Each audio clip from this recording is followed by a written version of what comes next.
human firewalls are something that's starting to come around and be more prevalent. And it's the idea and the notion that the last line of defense when it comes to cybersecurity is going to be your end users.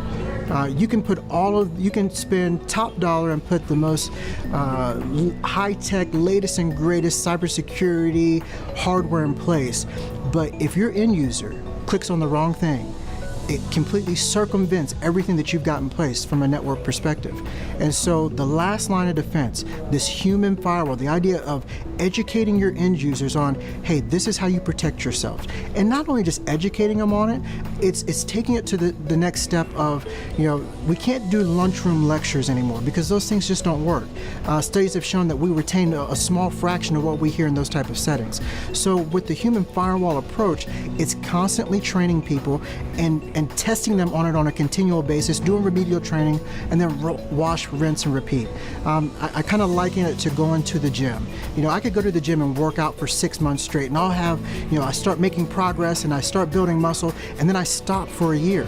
I can't go back into the gym after that year and expect to pick up where I left off in that 6 months mark.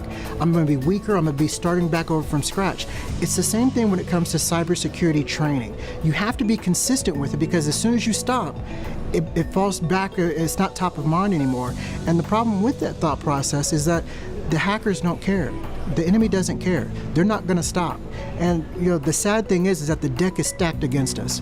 And, our security systems, our security measures and practice, we have to win every time. The hacker only has to win once. It only takes one and they've compromised your system. It only takes one click and now they've got access to your data.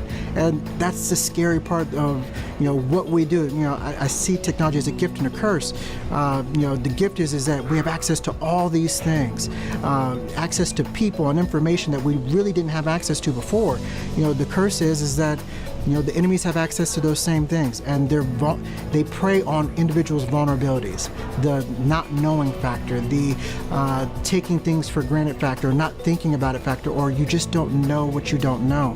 And so they're clicking on things, they're answering phone calls, they're doing things that they shouldn't be doing, and this is part of developing that human firewall, educating people, testing them on these things, so it stays top of mind, so that they're protecting themselves on an individual basis, but at the same time, they're also protecting your organization as a whole.